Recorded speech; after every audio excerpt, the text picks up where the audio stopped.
Hello viewers, welcome to the new episode of MediGuide. Delora, Desora, Desod, Loretta, Jordan D ये सब brand names हैं और इनका main salt है डेस्लोरेटिडीन। तो आज हम इस सॉल्ट के बारे में कंप्लीट डिस्कशन करेंगे। इसका प्रोसेस कुछ यूँ है कि एंटीहिस्टामाइन ग्रुप में से है, जिसमें हमारे जिस्म में एक केमिकल प्रोड्यूस होता है हिस्टामाइन, जो हमारे जिस्म में एलर्जी करती है।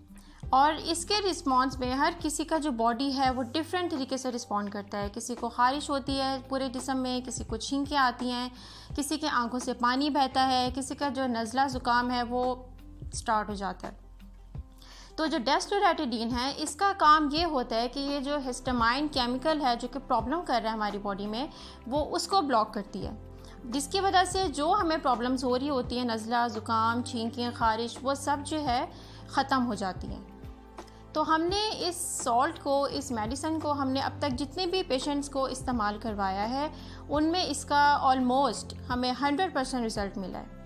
अब हम बात करते हैं इसके यूजेस की कि कौन से सिम्टम्स आएंगे तो हम इस सॉल्ट को, इस मेडिकेशन को यूज़ कर सकते हैं। उसमें उसका पहला यूज़ है पेरेनियल रेनाइटिस, ऐसी एलर्जी जो कि पूरा साल रहती है और इसमें नाक बहती है पानी की तरह। दूसरा यूज़ है एलर्जिक रेनाइटिस, ये मौसमियाती एलर्जी है जो कि एक ख़ास मौसम आता है फूलों का और उसमें पोलन से एलर्जी होती है और उसमें भी नाक बहती है, आंखों में ख़ारिश होती है, आंखों से पानी आता है।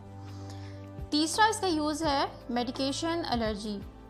कुछ पेशेंट्स होते हैं जिनको कुछ स्पेसिफिक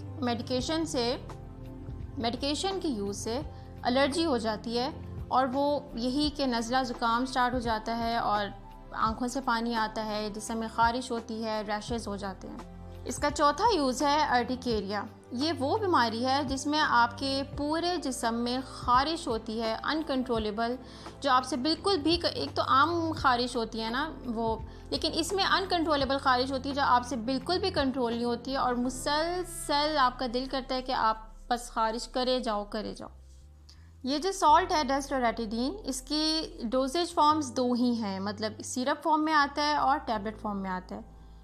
तो ये जो मेडिसिन है ये 6 माह से छोटे बच्चों को बिल्कुल भी रिकमेंड नहीं की जाती है। 1 साल से 5 साल के जो बच्चे हैं उनको सिरप देना है और 2.5 ml दिन में एक दफ़ा। 5 से 11 साल के बच्चों को भी सिरप देना है और उसकी डोज़ है 5 ml दिन में एक दफ़ा। 11 साल से बड़े मतलब और एडल्ट्स जो हैं वो इसकी एक टैबलेट 5 mg की लेंगे, वो भी दिन में एक दफ़ा। इस मेडिसिन को आप खाने से पहले भी ले सकते हैं, खाने के बाद भी ले सकते हैं। इसमें ऐसा कुछ नहीं है कि आप खाली पेट ना लें या खाने के बीच में ना लें, आपकी मर्ज़ी, आप जिसमें ईजी हैं, खाने से पहले ले लें, खाने के बाद ले लें। लेकिन आपने ये कोशिश करनी है कि मॉर्निंग टाइम में एंटी एलर्जीज़ नहीं खानी। इनका बेस्ट टाइम होता है कि आप इवनिंग में लें।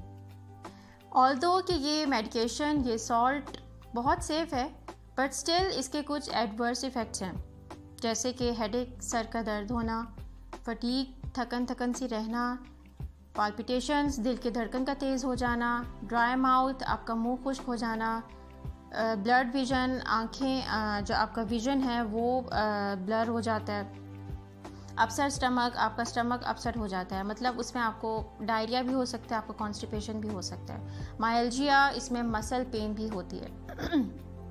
तो अगर आपको इसमें से कोई भी मसला होता है और आपको लग रहा है कि वो थोड़ा ज़्यादा बढ़ रहा है, तो आप उस मेडिसिन को फौरी तौर पे स्टॉप कर दें और डॉक्टर से कंसल्ट करें। आपने सेल्फ मेडिकेशन बिल्कुल भी नहीं करनी, क्योंकि कुछ मरीज़ ऐसे होते हैं जो कि कुछ स्पेसिफिक सॉल्ट्स नहीं खा सकते, वो उससे एलर्जिक होते हैं, या वो कुछ मेडिकेशन ऐसी खा रहे होते हैं ऑलरेडी जिसके साथ इसका इंटरेक्शन हो सकता है। आपको बताने का पर्पज़ ये है कि आपको पता चल जाए कि ये मेडिसिन किस मकसद के लिए इस्तेमाल हो रही है और किन साइड इफ़ेक्ट्स के सामने आने पर आपने डॉक्टर से दोबारा कंसल्ट करना है। अब नेक्स्ट है इंटरेक्शंस मतलब कि कौन से 2 मेडिकेशंस आपने एक टाइम पे नहीं खानी और आपने कम से कम 4 to 6 आवर्स का गैप रखना है। उसमें एक कीटोकोनाजोल है, एरिथ्रोमाइसिन, एजिथ्रोमाइसिन, ये बड़ी कॉमनली प्रिस्क्राइब्ड एंटीबायोटिक्स हैं। नेक्स्ट है एंटीहिस्टामिन्स आपने एक टाइम पे 2 नहीं खानी। फिर फ्लॉक्सिटीन है, सिमेटिडीन है। कॉन्ट्रा इंडिकेशंस मतलब वो मरीज़ जो ये मेडिसिन इस्तेमाल नहीं कर सकते, उनमें ग्लूकोमा पेशेंट्स, अल्कोहल यूज़र्स, वो मरीज़ जिनके डायलिसिस हो रहे हों, उनके गुर्दे वॉश हो रहे हों, या वो जिनके लिवर से रिलेटेड इश्यूज़ हों।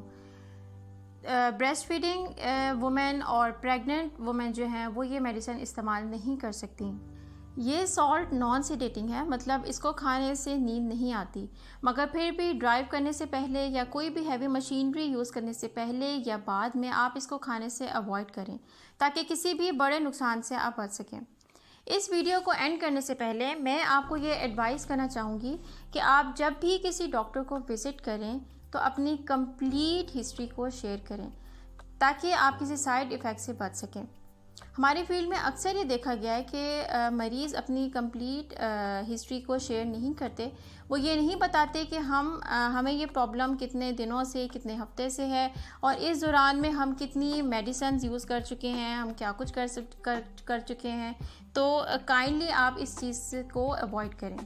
अगर आपको किसी और मेडिसिन के बारे में जानना है तो आप कमेंट सेक्शन में लिखिए, और अगर आपको ये वीडियो इन्फॉर्मेशन यूज़फुल लगी है तो अपने फ्रेंड्स और फैमिली में शेयर कीजिए।